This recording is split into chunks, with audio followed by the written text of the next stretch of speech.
2 septembre 2025. L'Europe se réveille en sursaut. Une phrase claque comme une gifle. Sèche, implacable et sans détour. C'est une honte pour la France. Ces mots, sortis de la bouche de Giorgia Meloni, ne sont pas une simple provocation. C'est une bombe à fragmentation politique, destinée à pulvériser ce qu'il restait encore de l'aura française sur le vieux continent. Dans les couloirs de l'Élysée, c'est la panique absolue. Les conseillers courent, les diplomates s'étranglent, les téléphones chauffent. Car cette fois, le scandale ne vient pas d'un journal étranger, ni d'une fuite. Il vient d'une chef de gouvernement, en exercice, qui ose faire ce qu'aucun autre n'avait fait avant elle. Humilier publiquement la France. Tout est parti du 23 août. Ce jour-là, Paris convoque l'ambassadeur italien après les propos incendiaires de Matteo Salvini, vice-président du Conseil italien, devant les caméras. Salvini a osé ce que beaucoup pensaient tout bas. Il accuse Emmanuel Macron de vouloir entraîner l'Europe dans une guerre sans fin en Ukraine. Et il lâche, avec un mépris qui sent la poudre. S'il veut la guerre, qu'il y aille lui-même.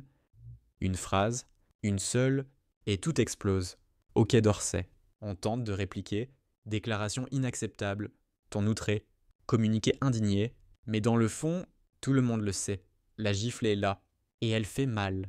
Car depuis des mois, la France perd pied, politiquement instable, économiquement fébrile, diplomatiquement arrogante, elle n'est plus qu'une ombre de ce qu'elle prétend être. Depuis l'été 2024, Paris s'enfonce dans la confusion, dissolution à répétition, gouvernement éphémère, majorité introuvable, le pays est fracturé, le pouvoir s'effrite, et Macron, plus isolé que jamais, s'accroche à son image de visionnaire européen que plus personne ne prend au sérieux. En face, Giorgia Meloni, calme, implacable, incarne une Italie en pleine ascension, une Italie qui dit non, qui défie, qui ne se courbe plus devant Paris ni Bruxelles. Quand Macron se rend à Rome le 3 juin 2025, il espère apaiser la tempête. Il repart humilié, derrière les sourires et les poignées de main. Les positions sont inconciliables. Sur l'Ukraine, sur l'énergie, sur la souveraineté, deux mondes s'affrontent. Meloni veut protéger l'Italie. Macron veut sauver l'idée européenne. Résultat, aucun accord, aucune entente. Seulement des regards glacés et des micros qui captent tout. Et le pire, c'est que l'Italie n'agit pas par impulsion, elle se venge des années de condescendance française, de leçons de morale diplomatique, de ce ton paternaliste avec lequel Paris sermonne tout le monde Rome. Varsovie, Budapest, Meloni. Elle n'a rien oublié. Depuis son arrivée au pouvoir, elle accumule les affronts, les insinuations, les critiques. Alors, quand la France chancelle, elle frappe, forte, sans détour. Une honte pour la France. Cette phrase, reprise en boucle sur toutes les chaînes d'infos, n'est pas qu'un commentaire, c'est un verdict, un acte d'accusation. Ce que Meloni dit tout haut, c'est ce que l'Europe entière murmure depuis des années. La France n'est plus ce qu'elle était, autrefois moteur du continent. Paris est devenu un frein, un pays qui s'enlise dans ses contradictions, incapable de se réformer, persuadé d'avoir encore des leçons à donner, alors que plus personne n'écoute. Pendant que Macron parle de responsabilité morale, les autres nations parlent de survie. Pendant qu'ils convoquent des sommets de l'unité, les peuples votent pour ceux qui promettent la rupture. Et Giorgia Meloni l'a compris avant tout le monde. Elle joue la carte du réalisme contre le moralisme, l'image contre le discours. À Rome, elle incarne la stabilité, le bon sens, le retour à la souveraineté. À Paris, Macron symbolise la rigidité, le déni, le désespoir d'une élite qui refuse de voir la fin de son propre règne. Les médias étrangers, eux, s'en régalent, la France malade de son arrogance, titre un quotidien allemand. Macron perd la main, ironise la presse espagnole. En Europe de l'Est, on applaudit, enfin quelqu'un ose défier le dogme franco-allemand, et partout, le même constat, la France ne fait plus peur, elle fait sourire.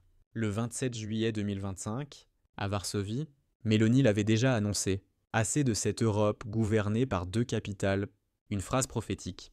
Quelques semaines plus tard, c'est elle qui tient les rênes du débat européen, et la France, elle, tente désespérément de sauver la face. Mais comment riposter quand on n'a plus ni autorité, ni crédibilité, ni cohésion interne? Les agences de notation ont déjà abaissé la note française le 5 mai 2025, l'économie vacille, la dette s'envole, et la confiance s'effondre. Dans ce vide de puissance, Meloni s'installe, Elle avance sur les ruines d'un modèle français épuisé et impose une nouvelle équation, l'Europe des nations contre l'Europe des discours. Ce jour-là, le 2 septembre, quelque chose s'est brisé, pas seulement la fierté française, mais le mythe d'une France éternellement dominante, donneuse de leçons, gardienne de la morale européenne. Mélanie n'a pas seulement lancé une pique, elle a signé un acte de décès politique, celui d'un pays qui refuse de voir qu'il a cessé d'être au centre du jeu, et désormais, sur la scène européenne, le regard s'est déplacé, ce n'est plus vers Paris qu'on se tourne pour savoir où va l'Europe, c'est vers Rome. Le 2 septembre 2025 ne sera pas seulement une date dans les manuels d'histoire, c'est le jour où la France a cessé d'être un modèle. Ce jour-là, Giorgia Meloni n'a pas simplement humilié Emmanuel Macron, elle a dévoilé au grand jour la faillite politique d'un pays qui, depuis trop longtemps, vivait sur la légende de sa grandeur. Derrière les formules creuses, derrière le vernis diplomatique, Paris s'est retrouvé nu, exposé, impuissant, car la vérité, aussi brutale soit-elle, ne peut plus être cachée, la France n'est plus écoutée, l'instabilité politique née de la dissolution de 2024 a détruit ce qu'il restait d'autorité, 2 gouvernements tombés en un an, un parlement éclaté, un président déconnecté du réel, pendant que Macron tentait désespérément de sauver sa majorité, les autres nations ont continué à avancer, Berlin doute, Varsovie s'émancipe, Rome s'impose, et Paris, jadis arbitre des équilibres européens, court désormais derrière les décisions qu'il prétendait autrefois dicter. Le duel entre Macron et Mélanie dépasse la simple querelle diplomatique. C'est une guerre de civilisation politique. D'un côté, l'idéalisme creux d'un président persuadé que Bruxelles doit parler d'une seule voix, la sienne. De l'autre, la froide lucidité d'une chef d'État qui parle au nom de son peuple, pas de la bureaucratie. Dans cette bataille, Meloni incarne la rupture. Le pragmatisme, la parole vraie, Macron, Louis, incarne la fatigue d'un système à bout de souffle, celui d'une élite qui n'a plus rien à dire, sinon faites-nous confiance. Le 20 mars 2025, lors du Conseil européen, la scène a tourné à la confrontation. Macron plaide pour une aide inconditionnelle à l'Ukraine. Mélanie coupe net. L'Italie ne signera pas un chèque en blanc.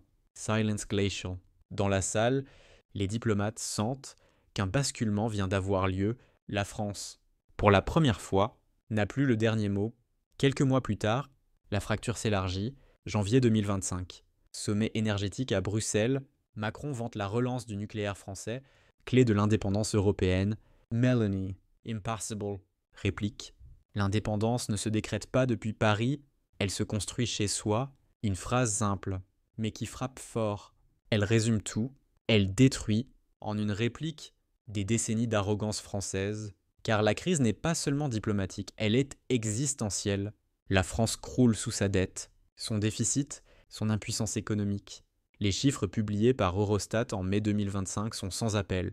Paris est l'un des plus mauvais élèves de la zone euro. Comment prétendre guider l'Europe quand on ne parvient plus à se gouverner soi-même? Comment prêcher la rigueur, la réforme, la responsabilité quand tout, dans son propre pays, s'effondre? À Rome, on se frotte les mains, la France donne des leçons, mais ne les applique jamais, ironise un ministre italien, et cette fois, les rires ne viennent plus seulement du sud de l'Europe. À Berlin, on commence à douter du partenaire français. À Madrid, on se rapproche de Rome. À Varsovie, on applaudit Meloni, l'axe franco-allemand, pilier historique de l'Union, vacille et un nouvel équilibre émerge. L'Europe des nations, emmenée par l'Italie, Meloni ne se contente pas de réagir. Elle orchestre, chaque mot, chaque geste est calculé. Son objectif est clair, redéfinir le centre de gravité européen, faire de Rome un pôle alternatif à Paris et Berlin. Et pour y parvenir, elle exploite la faiblesse française jusqu'à la dernière goutte. Chaque crise à l'Élysée devient une victoire pour Rome. Chaque recul de Macron, un tremplin pour Meloni. Et dans les opinions publiques, la bascule est totale. En France même, les médias tournent en boucle les déclarations italiennes, les réseaux sociaux s'enflamment. Pourquoi Meloni ose dire ce que nos dirigeants n'osent plus? Beaucoup de Français, écœurés par la paralysie politique et les discours creux, regardent vers l'Italie avec une fascination mêlée de honte. À Bruxelles, la gêne devient panique. Le 30 août 2025, lors du sommet sur la sécurité européenne, Meloni ose ce que personne n'avait encore fait.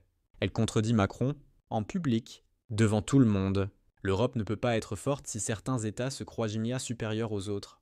Une phrase prononcée calmement, mais qui résonne comme un coup de tonnerre. Macron reste muet, non pas par élégance, mais parce qu'il n'a rien à répondre, car elle a raison. Et ce silence, vide, c'est le symbole de tout ce qui ne va plus. La France, jadis puissante, bruyante, arrogante, ne trouve plus ses mots. Son discours ne convainc plus personne. L'époque où Paris fixait le ton, où l'Europe suivait sa voie, est révolue. Aujourd'hui, l'Europe regarde ailleurs vers Rome, vers Varsovie, vers Budapest, vers ceux qui parlent fort, clair, vrai. Le 2 septembre 2025, Mélanie n'a pas simplement attaqué Macron. Elle a fait tomber un masque, elle a exposé la vérité que tout le monde savait, mais que personne n'osait dire.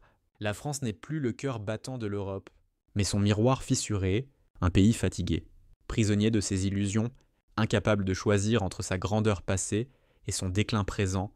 Et si cette fameuse phrase « c'est une honte pour la France » n'était pas une insulte, mais une épitaphe, celle d'un pays qui a cru trop longtemps que son prestige valait autorité, que ses mots valaient pouvoir, mais l'histoire, elle ne se nourrit pas de nostalgie, elle avance, et désormais, elle parle italien,